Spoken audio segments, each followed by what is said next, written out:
Hello दोस्तों, स्वागत है आप सभी का। आज मैं एक कुंडली का विश्लेषण कर रहा हूँ। ये कुंडली को मैंने बोर्ड पे इसलिए बनाया है क्योंकि एक तरफ मुझे जन्म कुंडली की जरूरत थी और दूसरी तरफ मुझे एक तात्कालिक कुंडली की भी जरूरत थी। मेडिकल एस्ट्रोलॉजी के अंदर अभी तक मेरी जो 3 प्रिडिक्शनें थी वो तो सही गई, पर ये वो प्रिडिक्शन थी जिसमें मैं फेल हो गया। तो मैंने कहा एक बार इसके ऊपर भी वीडियो बनाते हैं, क्योंकि हर बार अपनी जो काबिलियत है उसी के ऊपर बात होती है। थोड़ी सी एक बात कि कहाँ पे हम हारे उसको भी देखना जरूरी है। ठीक है, इसलिए ये वाले वीडियो के अंदर जो ये कुंडलियां आपको दिख रही हैं, ये दोनों ही कुंडलियां एक्चुअल में सेम है। बस ये है कि एक जन्म कुंडली है जन्म के समय की, और एक जो है वो तात्कालिक गोचर कुंडली है कि इवेंट आखिरकार हुआ तो हुआ क्यों, और जहां पे भी इस चीज को प्रोटेक्ट किया जा सकता था वहां पे कहाँ पे गड़बड़ हो रही थी। देखिए, ये कुंडली जो है जन्म कुंडली, ये 1 नंबर राशि से शुरू होती है। इसके मालिक होते हैं मंगल, और मंगल इस कुंडली में उच्च के बैठे हुए हैं 10वें भाव में। तो ये पहली चीज मंगल तो दर्शा रहे थे कि हेल्थ जो होगी वो अच्छी रहेगी। साथ ही साथ मंगल जो है वो 8वें घर का भी मालिक है। 8वां घर जो होता है वो बेसिकली क्या होता है, क्रोनिक डिसीजेस के तौर पे दर्शाता है। इस कारण से यहाँ पर यह भी तय हो रहा था कि इंसान को कोई बड़ी बीमारी की संभावना भी बिल्कुल बनेगी। मैंने इसीलिए अपना जो मेष लगन की लेके कुंडली बताई थी, मैंने आपसे कहा था मंगल को उच्च देख के खुश नहीं होना चाहिए। वो एक पॉजिटिव हाउस का लॉर्ड है और एक नेगेटिव हाउस का भी लॉर्ड हो जाता है। ठीक है, तो ये तो पहली कंडीशन आई। अब इसके साथ साथ क्योंकि हम मेडिकल एस्ट्रोलॉजी देख रहे हैं तो हम सबसे पहले फर्स्ट हाउस को देख रहे हैं, जिससे कि हमें हेल्थ को समझ सके। हेल्थ को समझने जाए तो दूसरा फैक्टर कौन आ रहा है, इसके साथ जुड़ रहा है मर्क्यूरी। मर्क्यूरी इस कुंडली में कहाँ का स्वामी है, रोग भाव का स्वामी है। और तीसरा, ये जो तीसरा भाव होता है ये 8वां होने के कारण आयु भाव भी मानते हैं। ठीक है, तो इस मंगल के साथ, इस हेल्थ के साथ कहीं ना कहीं 6th हाउस भी कनेक्ट हो गया है, रोग का भाव भी कनेक्ट हो गया है। फिर इसके साथ कनेक्शन है केतु का। केतु को ये माना जाता है कि ये जिस राशि में बैठता है उसके स्वामी का प्रभाव भी ले लेता है। तो ये शनि की राशि में बैठे होने के कारण केतु में कुछ गुण जो होंगे वो शनि के भी आएंगे। सूर्य जो है वो इस कुंडली में 5म भाव से आए, जो कि हेल्थ को ठीक ठाक रखने की ताकत रखते हैं। ठीक है, तो ये चीज तो हमें पहले देखने को मिल रही है। हेल्थ के मामले में हमारे पास क्या क्या अपॉर्चुनिटी है समझ लीजिए। मंगल है जिसको छेड़ना बेवकूफी होगी, क्योंकि ये पहले के साथ साथ यहाँ का भी स्वामी है। बुध है, अगर बुध को छेड़ना है तो इसको कमजोर करना है, मजबूत नहीं कर सकते। सूर्य को मजबूत किया जा सकता है क्योंकि सूर्य जो है वो 5म भाव का स्वामी है। ठीक है, केतु के साथ हम कुछ नहीं कर सकते। अब हम अपने वाले एनालिसिस के तरीके पे आते हैं। ये जो केस आया, ये आया हमारे जस्ट 2 दिन पहले, और हमारे पास मुश्किल से 6 घंटे का समय रहा होगा कि हमें उसके अंदर कुछ भी प्रिडिक्शन देनी है। तो इसके अंदर जब हमने केस को देखा तो हमने बोला कि फर्स्ट हाउस का जो मिड पॉइंट है वो है 10 डिग्री एरीज यानी कि मेष राशि में। नक्षत्र आता है अश्विनी नक्षत्र। अश्विनी नक्षत्र के जो स्वामी हैं वो होते हैं केतु देवता। अब आज की तारीख में कह लो, यानी कि जब ये जिन्होंने ये कुंडली भेजी उसी दिन की तारीख में अगर हम कुंडली बना रहे थे तो वो कुछ ऐसी कुंडली बन रही थी। ठीक है, जब इस तरीके से कुंडली फॉर्म हो रही थी तो इस समय आप देखिए कि फर्स्ट हाउस का मिड पॉइंट लॉर्ड केतु वो 8वें घर में चला गया। अब इसका 8वें घर में जाना जो है ये क्या दिखाता है, मैंने आपसे कहा था कि कभी भी कोई चीज जो 8वें घर में जाएगी वो कहीं ना कहीं एक रिस्क फैक्टर बना देगी हमारे लिए। पहले भाव की तुलना में हम देखें तो वो रिस्क फैक्टर बन जाएगा, तो इस चीज को ध्यान में रखना था।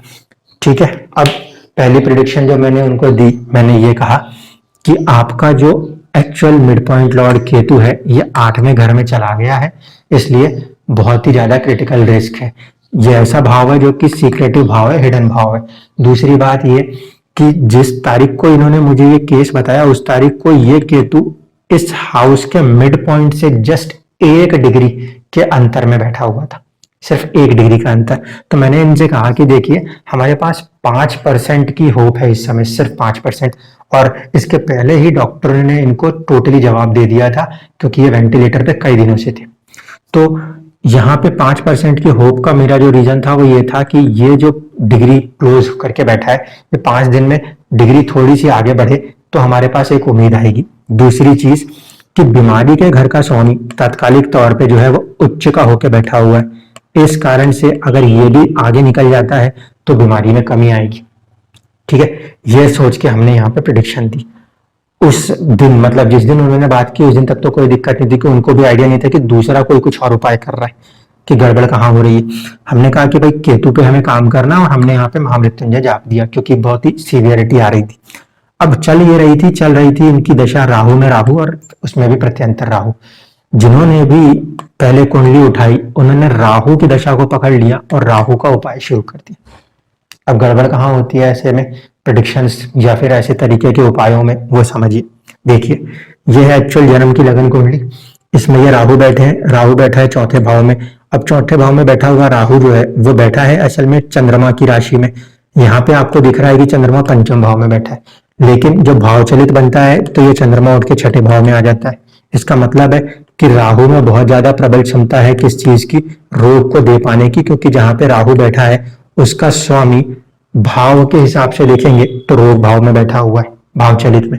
दूसरी बात, राहु जो था वो बैठा है आपके अश्लेषा नक्षत्र के अंदर जिसके स्वामी होते हैं बुध। अब देख लीजिए बुध के पास ना सिर्फ की छठा भाव है बल्कि इस 12th हाउस के लॉस हाउस का मिड पॉइंट लॉर्ड है। इसीलिए ये राहु जो है ये जिसके नक्षत्र में बैठा है वो बीमारी के साथ साथ एक आयु का भाव, क्योंकि अष्टम से अष्टम और साथ साथ 12th का मिड पॉइंट लॉर्ड होने के कारण भारी नुकसान देने की क्षमता रखता था। इसी कारण से जब इस राहु में राहु का अंतर और उसी का प्रत्यंतर चल रहा है उस समय हमें बहुत ज्यादा केयरफुल होना पड़ेगा।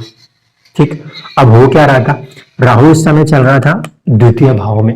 और एस्ट्रोलॉजी का बहुत ही बेसिक सा कंसेप्ट है कि हमेशा आपको बहुत ज्यादा सावधान रहना है जब कभी भी आपके सेकंड हाउस या सेवेंथ हाउस इनके लॉर्ड की दशा चलती हो। ठीक है, क्यों? क्योंकि इन दो भावों को आप कहीं पे भी पढ़ेंगे तो वो कहा जाता है मारक स्थान। इस कुंडली के अंदर शुक्र जो है वो एक शुभ ग्रह होता है, एक सौम्य ग्रह होता है। तो शुक्र जो है वो डेथ कॉज नहीं कर सकता। सौम्य ग्रह जो है वो बीमार कर सकते हैं और बीमारी से बाहर लेके आ जाते हैं, वो डेथ कॉज नहीं करते। लेकिन राहु जो है वो क्रूर ग्रह है और राहु टोटली इस समय सेकंड हाउस के ऊपर गोचर कर रहा है। जहां पे वो बैठा है वो राशि है शुक्र की और शुक्र 7th हाउस से कनेक्ट है। दूसरी बड़ी बात यह है कि राहु का जो मिड पॉइंट है इस हाउस में 7th हाउस का जो नक्षत्र है मिड पॉइंट लॉर्ड वो भी राहु है। कहीं ना कहीं इस कंडीशन में क्या हुआ है, 2 और 7 ये दोनों आपस में बुरी तरह से कनेक्ट हो चुके हैं।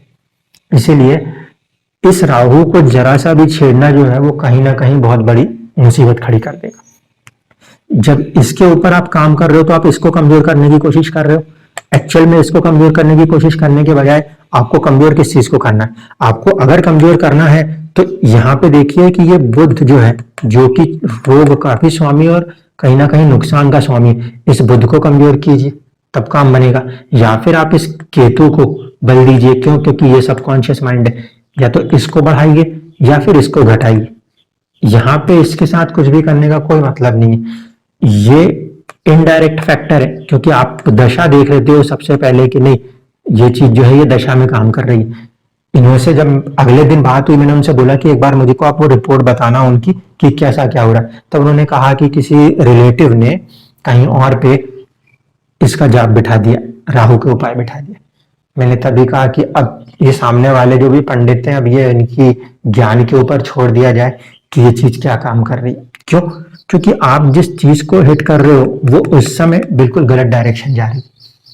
कभी भी कुंडली के अंदर आंख बंद करके सिर्फ दशा को नहीं देखी जाती। दशा एक फैक्टर है, यहाँ पे कई सारी चीजें मिलके काम करती है। बहुत सारे लोग क्या करते हैं, कुंडलियों को खोलते हैं, बोलते हैं अच्छा ये दशा चल रही है तो ये दशा का स्वामी ये बैठा है, ये बैठा है, इसका उपाय करते हैं। एक्चुअल में दशा से ज्यादा इंपॉर्टेंट है कि आप जिस हाउस को कंसिडर कर रहे हो उसके मिड पॉइंट लॉर्ड को देखो, उसके लॉर्ड को देखो, तब आप बात को समझोगे। देखिए आज की तारीख में ये इंसान बीमार कैसे पड़े, जबकि यहाँ पे भी कनेक्शन था। तो ये बचपन से बीमार नहीं थे बट यहाँ बीमार थे, क्यों हो रहे थे इसको समझा देता हूँ। ये जो पहला भाव है इस पहले भाव का स्वामी कहाँ चला गया, तात्कालिक तौर पे छठे भाव में। मैंने तब भी कहा था कि फर्स्ट हाउस का लॉर्ड अगर 6th हाउस में जाता है तो उस कंडीशन में वो फर्स्ट हाउस यानी कि हेल्थ के लिए कैसा होगा, खराब होगा। लेकिन मंगल यहाँ बैठे तो 8th हाउस आयु के भाव के लिए जो है वो ठीक ठाक रिजल्ट कर सकता है, बहुत अच्छा भी नहीं बहुत बुरा भी नहीं, बट यहाँ पे इसके लिए थोड़ा सा ठीक ठाक काम कर सकता है। लेकिन जिस समय ये फर्स्ट हाउस का लॉर्ड सिक्स्थ में बैठा है, उस समय सिक्स्थ हाउस का लॉर्ड भी तो उच्च का होकर बैठा है। इसका मतलब है कि बीमारी जो है वो बहुत ज्यादा बड़े लेवल पे क्रिएट कर देगा, और इसीलिए सबसे बड़े लेवल पे बीमारी जो है वो क्रिएट हुई। दूसरी चीज देखिए, इस कंजंक्शन को, ये क्या था, ये बीमारी से ठीक करने वाला मालिक था, ये भी चला गया छठे में, बीमारी के घर का स्वामी भी छठे में, और आपके हेल्थ का जो फर्स्ट हाउस का लॉर्ड है वो भी छठे में, जिसमें से पावरफुल कौन हो रहा है, बीमारी के घर का स्वामी। और इसको बल और किससे मिल रहा है, राहु के एस्पेक्ट से। इसको कुछ भी करेंगे तो ये और इसको नुकसान ही करेगा, क्योंकि इसका बल इसको बढ़ाएगा। यहाँ पे इसको नहीं उठाना है, हमें इसको कम करना है। यहाँ पे ये मर्क्यूरी का जो फैक्टर था इसको कम किया जाए तो बीमारी पे कंट्रोल होता।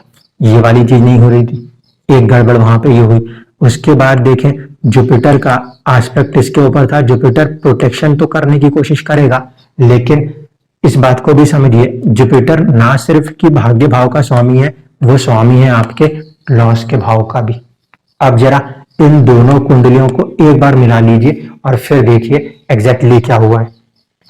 ये हमारे लिए क्या था, फर्स्ट मंगल जो है वो हमारा फर्स्ट हेल्थ हाउस का लॉर्ड है, और मर्क्यूरी जो है वो 12th हाउस की आत्मा है, 12th हाउस का मिड पॉइंट लॉर्ड है।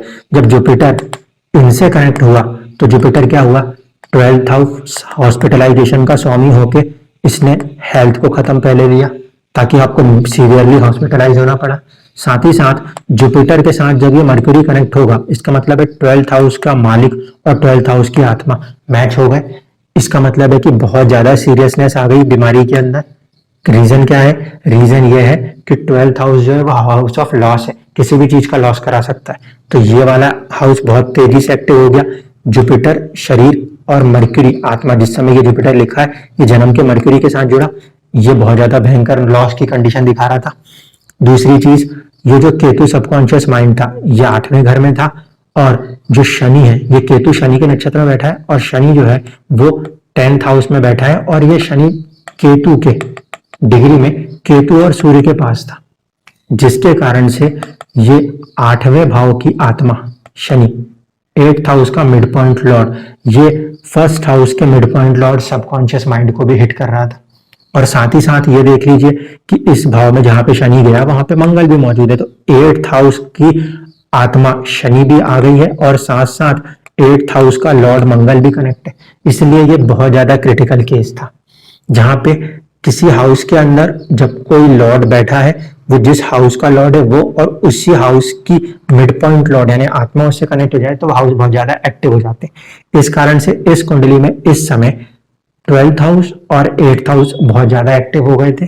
दूसरी चीज ये हुई कि मर्क्यूरी जो कि रोग का कारक भी हो रहा है, जो रोग के मतलब घर का स्वामी हो रहा है वो, और साथ साथ मिड पॉइंट लॉर्ड हो रहा है मुक्ति का, वो बहुत ज्यादा हाई हो रहा था, जिसको कमजोर नहीं किया गया। तीसरी बात ये कि राहु जहां पे कनेक्ट है, राहु शुक्र से कनेक्ट है, और शुक्र 7th हाउस में ही बैठा हुआ है। इस कारण से हम कहेंगे कि राहु के अंदर जब दशा चल रही है तो ये पूरी तरीके से आपको प्रॉब्लम वाली दशा है। तो ये कुछ चीजें थी जिनको आपको समझना होगा। यहाँ पे जब कभी भी ऐसी कोई कंडीशन आती है तो हमेशा ध्यान रखिए, सबसे पहले हेल्थ के लिए फर्स्ट हाउस के लॉर्ड को देखिए, जैसे यहाँ पे गया, फिर इसके मिड पॉइंट लॉर्ड को देखिए, और इसके बाद कौन सा प्लेनेट उसको डिस्टर्ब कर रहा है। हर बार प्लेनेट की स्ट्रेंथ बढ़ाई नहीं जाती, कभी कभी प्लेनेट की स्ट्रेंथ को कम करना होता है। यहाँ पे जो बेहतर उपाय होता, जिन्होंने भी पहले उपाय शुरू किए थे, वो कम से कम या तो इस बुध को कमजोर कर देते या तो इस केतु को बढ़ाते, तो थोड़ी सी उम्मीद बनती है। लेकिन एक्चुअल तो ये भी है कि रियलिटी डेथ के ऊपर कोई कंट्रोल नहीं कर सकता, लेकिन इसके बावजूद भी अगर कहीं पे भी ऐसे उपाय करने हो तो इस तरीके से उपाय होने चाहिए जो उसमें प्रोटेक्शन का थोड़ा बहुत काम करते हो। हमने यहाँ पे देख के इसीलिए कहा था कि भाई 5% ही उम्मीद है, वरना ये केस बहुत रिस्की है, कुछ भी हो जाएगा। रीजन यही था क्योंकि जो मिड पॉइंट लॉर्ड है वो अपने से 8th गया है। अब बुक कहती है कि केतु 8वें भाव में ठीक ठाक है, इसीलिए हमने कहा कि ठीक है केतु यहाँ ठीक ठाक है तो 5% है। लेकिन जो हेल्थ का स्वामी है वो क्योंकि फंसा हुआ है, 5 दिन के अंदर इसको बाहर निकलना जरूरी है। अगर ये बाहर नहीं निकलेगा तो हेल्थ बहुत सीवियर होती जाएगी और प्रॉब्लम बढ़ती जाएगी, और यही चीज हो रही थी। और अचानक से second day we lost the case, क्योंकि उपाय कहीं और हो रहे थे। मैं इसीलिए आप लोगों से कहता हूँ कि हमेशा ऑब्जर्वेशन में ये रखिए कि ना सिर्फ दशा, जिस चीज के बारे में बात हो रही है उससे जुड़े हुए प्लैनेट्स क्या कंडीशन बता रहे हैं, इस पे ध्यान रख के ही हमेशा कोई उपाय कीजिए, तो थोड़ा सा कहीं ना कहीं राहत मिलेगी। हम ये नहीं कहते कि यहाँ से कोई उपाय किसी चीज को बदल देगा, होनी को बदल देगा, लेकिन एटलीस्ट वो चीजों को उतना ज्यादा डिसबैलेंस नहीं करेंगे, डिस्टर्ब नहीं करेंगे, क्योंकि किसी भी दूसरे प्लेनेट की एनर्जी को छेड़छाड़ करना किसी दूसरे हाउस में एक एनर्जी डेफिसिट करके उसको प्रॉब्लम जरूर करता है, इसको जरूर यकीन मानिएगा। सो आई होप आपको ये बात समझ में आई होगी कि क्यों प्रिडिक्शन करते वक्त इन चीजों पे ध्यान देना जरूरी है कि हम उपाय किस चीज के कर रहे हैं। गलत उपाय होता है तो फिर रिजल्ट फेल होते हैं, और रिजल्ट फेल होते हैं तो फिर आप कुछ नहीं कर सकते। Thank you.